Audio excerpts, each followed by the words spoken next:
कर्मण्येवाधिकारस्ते मा फलेषु कदाचन मा कर्मफल हेतुर्भो मा ते संगोऽस्त्वविकर्मणि।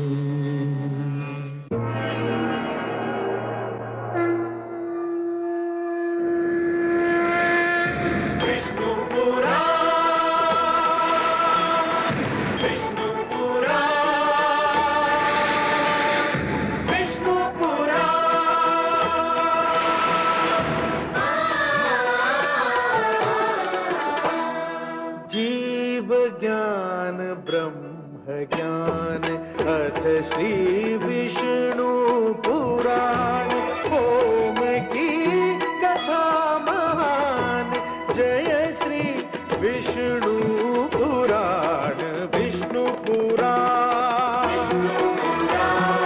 विष्णु पुराण विष्णु पुराण।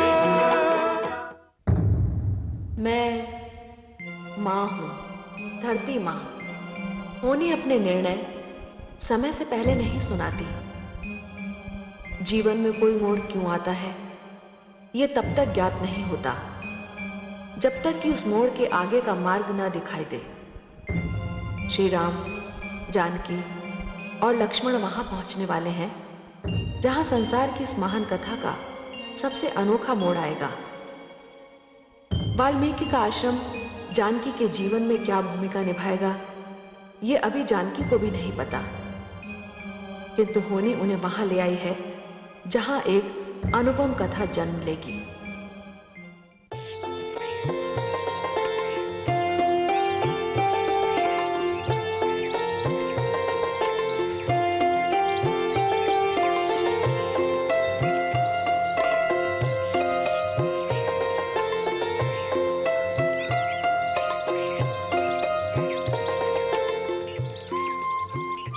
कहिए अतिथिगण, मैं आपकी क्या सहायता कर सकता हूँ?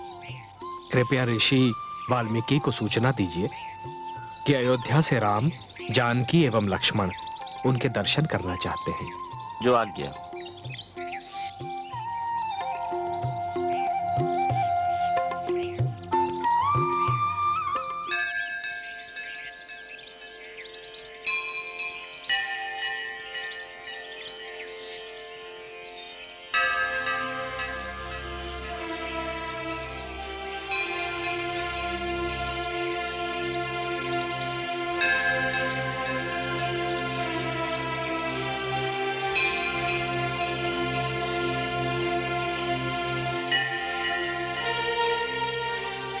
गुरुदेव, अयोध्या के राजकुमार श्री राम, जनक नंदनी सीता और सुमित्रा नंदन लक्ष्मण आश्रम पधारे हैं।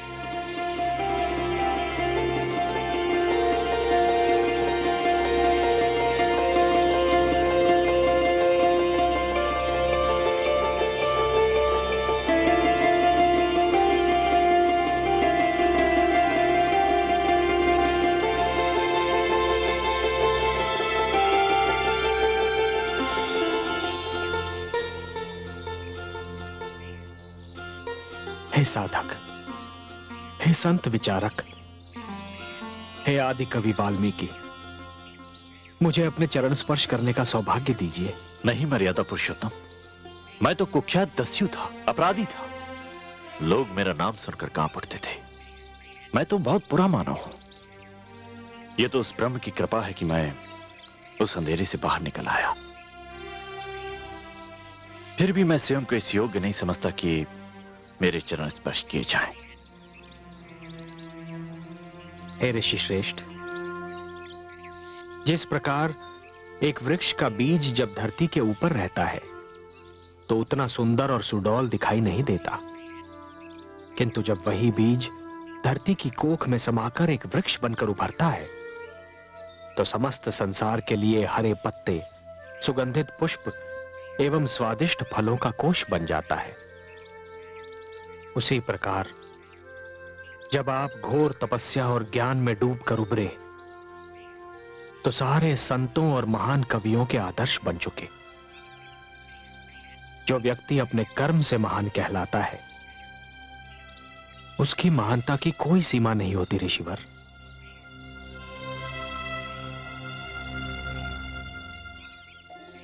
प्रणाम गुरुदेव। सौभाग्यवती भाव,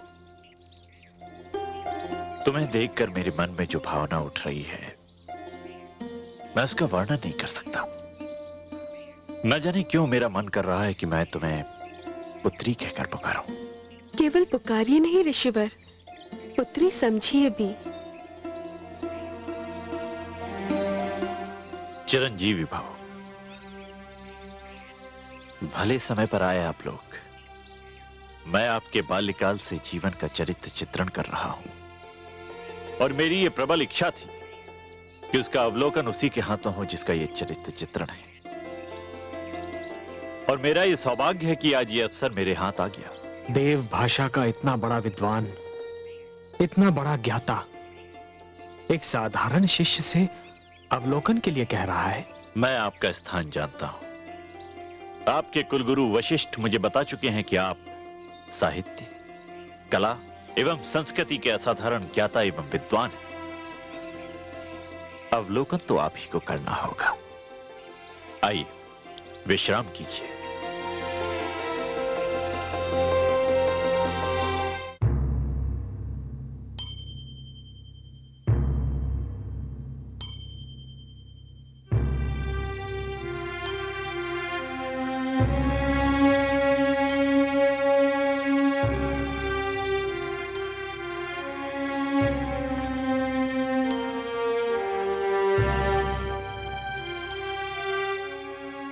महाराज की जय हो। सेनापति, क्या समाचार मिला? मेरे गुप्तचर कुछ समाचार लाए हैं महाराज, और उन्हें सुनकर मैं कुछ उलझन में पड़ गया हूँ। क्या सूचनाएं इतनी चिंताजनक हैं? चिंताजनक तो कहना उचित न होगा मेरे लिए, पर हाँ, आश्चर्यजनक कहा जा सकता है। आप मेरा कौतूहल बढ़ा रहे हैं। कृपा शीघ्र बताइए, क्या सूचना लाए हैं आपके गुप्तचर? गुप्तचरों का कहना है कि राजकुमार भरत के साथ विशाल सेना तो है ही, गुरु वशिष्ठ और तीनों राजमाताएं भी हैं। क्या अर्थ हुआ इसका? ये स्वयं मैं समझ नहीं पाया महाराज। इसका अर्थ ये हुआ कि राजकुमार भरत, जो मेरे ज्येष्ठ जामाता से युद्ध करने जा रहे हैं, उनके लिए कुलगुरु वशिष्ठ की सहमति और तीनों राजमाताओं की अनुमति भी प्राप्त है, जो असंभव है। या फिर राजकुमार भरत का उद्देश्य युद्ध नहीं, कुछ और है जो संभव है। युद्ध के अतिरिक्त उनका उद्देश्य और क्या हो सकता है महाराज? यह जानने के लिए हमें अपने आप को और अपनी सेना को छिपा कर रखना होगा, और राजकुमार भरत और उनकी सेना की गतिविधियों पर कड़ी दृष्टि रखनी होगी, और फिर उचित समय पर उचित पग उठाना होगा। मेरे लिए क्या आज्ञा है महाराज? सेना को आदेश दीजिए कि वो हमसे दूरी पर हमारे पीछे रहे। केवल हम और आप आगे जाएंगे। जो आज्ञा महाराज।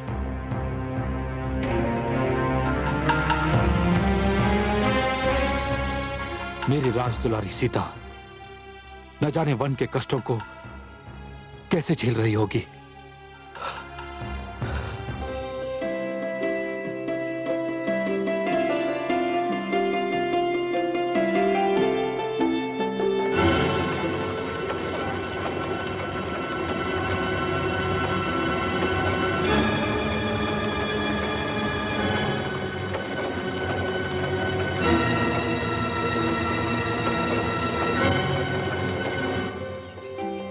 सीता, सीता,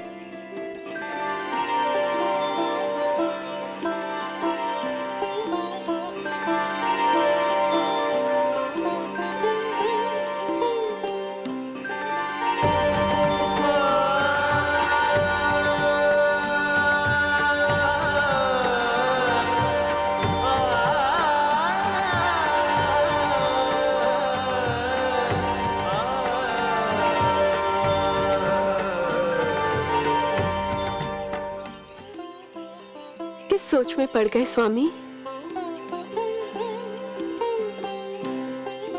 मेरे नेत्रों के समक्ष वो दृश्य घूम गया देवी, जब मैंने पहली बार आपको जनकपुरी की एक पुष्प वाटिका में ऐसी ही एक भोर में पुष्प तोड़ते हुए देखा था। तब आप जनकपुरी में थी, राजकुमारी थी। किंतु आज आज कोई अंतर है स्वामी?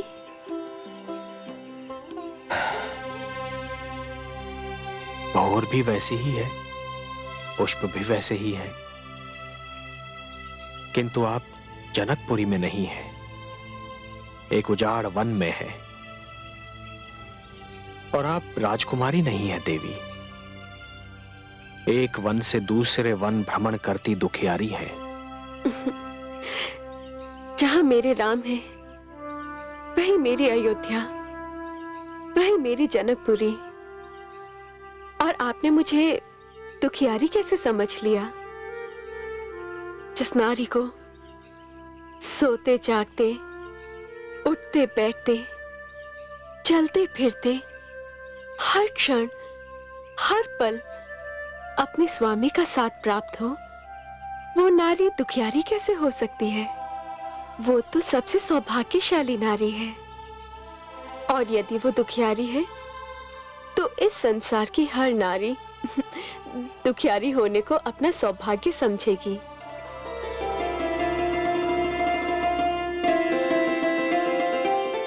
धन्य है आप, धन्य है। ये वाक्य तो केवल आप ही के मुख से निकल सकते थे। ये पुष्प तोड़ने की आवश्यकता क्या पड़ गई? भ्राता लक्ष्मण जल लेने गए हैं, तो मैंने सोचा आपकी पूजा का समय हो रहा है, मैं ही पुष्प तोड़ लाऊं।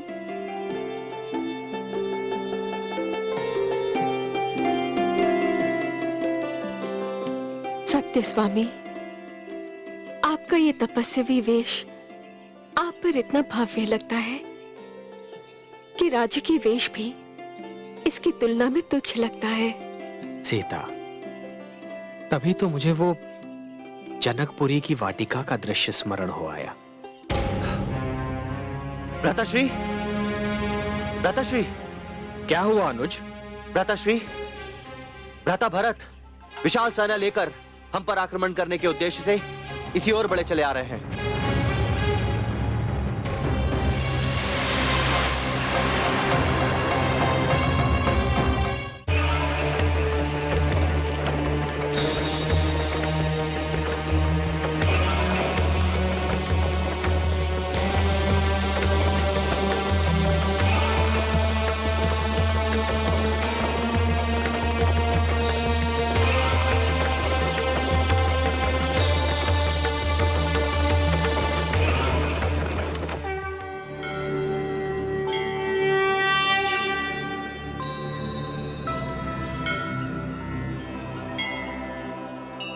देवाधिदेव, ये किसने आपके नेत्रों को अपनी ओर बांध रखा है? भरत ने। देवी, ये देखकर कोई कह सकता है कि भरत राम की विमाता के पुत्र हैं? सत्य कहा आपने। जिस प्रकार जड़ों में जल के रहते कोई वृक्ष सूख नहीं सकता, उसी प्रकार जिस परिवार में भरत जैसा भाई होगा, उस परिवार को कोई नहीं तोड़ पाएगा। संसार की कोई भी विपदा उस परिवार की एकता को भंग नहीं कर सकती। चारों भाइयों में जो स्नेह है, वो परिवार में संबंधों की ऊंची और आदर्श मर्यादा को स्थापित करता है। देखिए, भरत किस प्रकार हट कर रहे हैं कि उनकी माताएं रथ में सवार हो जाएं, और इसके लिए वो तर्क भी दे रहे हैं। उन्होंने महारानी कौशल्या जैसी नारी को निरुत्तर कर दिया है। कृपया यूं पैदल चलकर मुझे नरकगामी न बनाइए। किंतु पुत्र, हमें पैदल चलने में कोई कष्ट नहीं होगा। माता, आपको कष्ट हो ना हो, किंतु मुझे तो कष्ट होगा। यदि आपको इस प्रकार भ्राताश्री के समक्ष ले गया तो वो मुझे कदापि क्षमा नहीं करेंगे। तुम कुछ भी कहो पुत्र, हमें ये तनिक भी नहीं सुहाता कि हम रथों पर सवार यात्रा करें और तुम कांटों भरी मार्ग पर चलते रहो। माता, गुरु एवं माता दोनों देवता समान होते हैं, और मैं ये सहन नहीं कर सकता कि मेरे देवता पदयात्रा करें। कृपया रथ पर सवार हो जाइए। नहीं पुत्र, हम तुम्हारी ये बात नहीं मानेंगे। हमें भी पदयात्रा करने दो। माता, एक बात पूछूं? अवश्य पूछो। यदि मेरे स्थान पर भ्राताश्री होते और वो आपसे ये कहते, तो क्या आप उनकी बात ना स्वीकार करती? तो फिर मेरी बात क्यों टाल रही हैं? पुत्र भरत सत्य कह रहे हैं दीदी। हाँ, ये अपना हठ नहीं छोड़ेगा। चलिए हम रथ पर चलते हैं।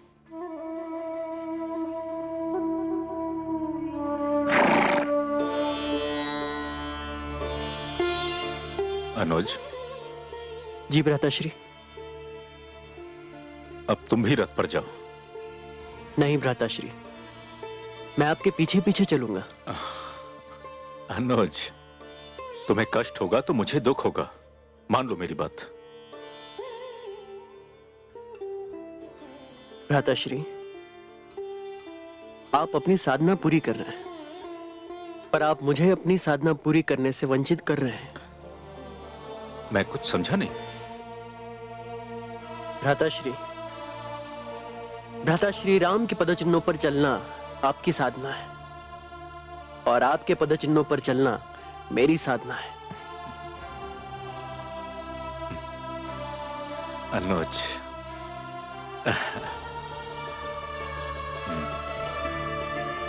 चलो।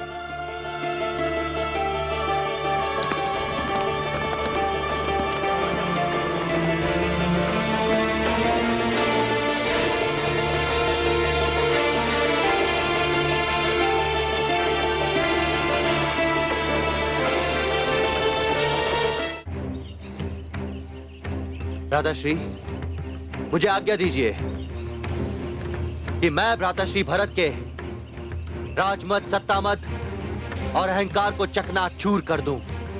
उन्हें ये बता दूं कि आप पर आक्रमण करने और आपको क्षति पहुंचाने के विचार का भी क्या परिणाम होता है।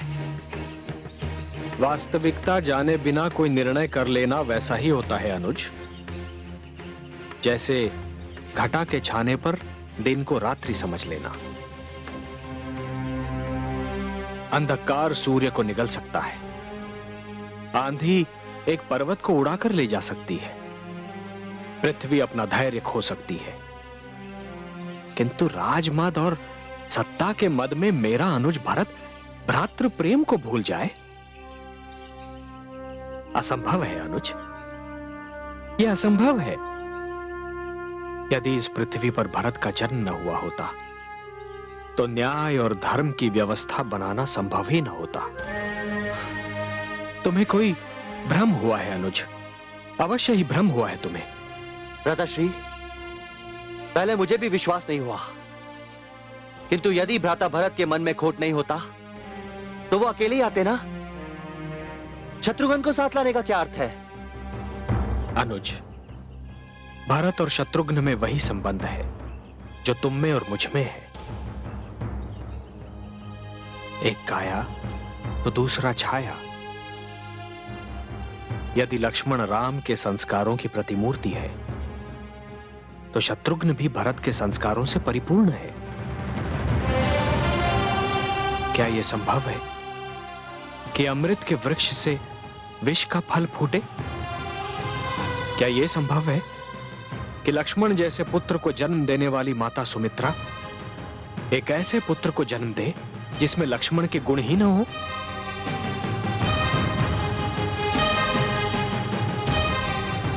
अनुज, क्या यह संभव नहीं है कि शत्रुघ्न भी मुझसे मिलने के लिए उतना ही उतावला हो रहा हो? भ्राताश्री,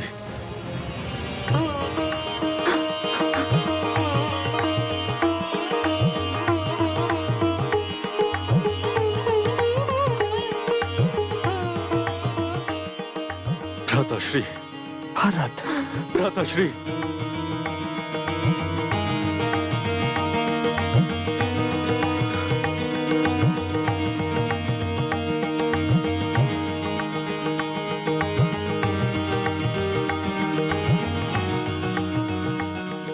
भ्राताश्री,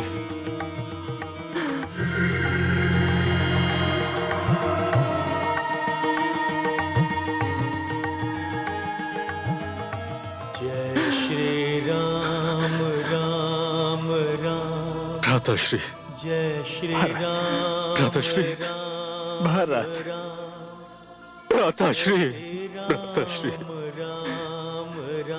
भ्राताश्री, अनुज,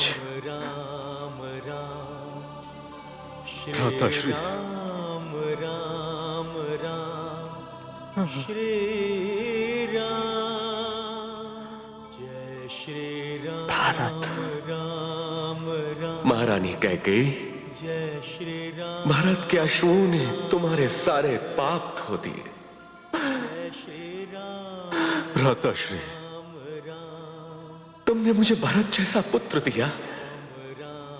जाओ, मैंने तुम्हारे सारे अपराध क्षमा किए। श्री राम। भारत,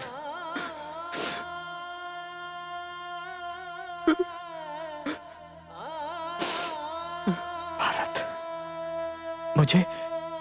मुझे अयोध्या का समाचार सुनाओ भारत। कैसी है मेरी अयोध्या? विदा के समय पिताश्री अत्यंत अस्वस्थ लग रहे थे। कैसे हैं वो?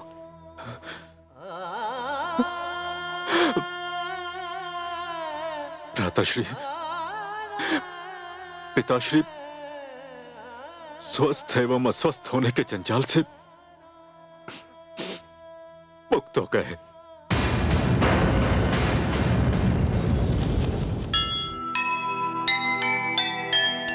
आप चले वन को इधर उधर पिता परलोक। भरत लाल के वचन सुन छाया गहरा शोक। क्या होगा साकेत का, नगरी हुई अनाथ। सिंहासन सूना पड़ा, चले हमारे साथ, चले हमारे साथ।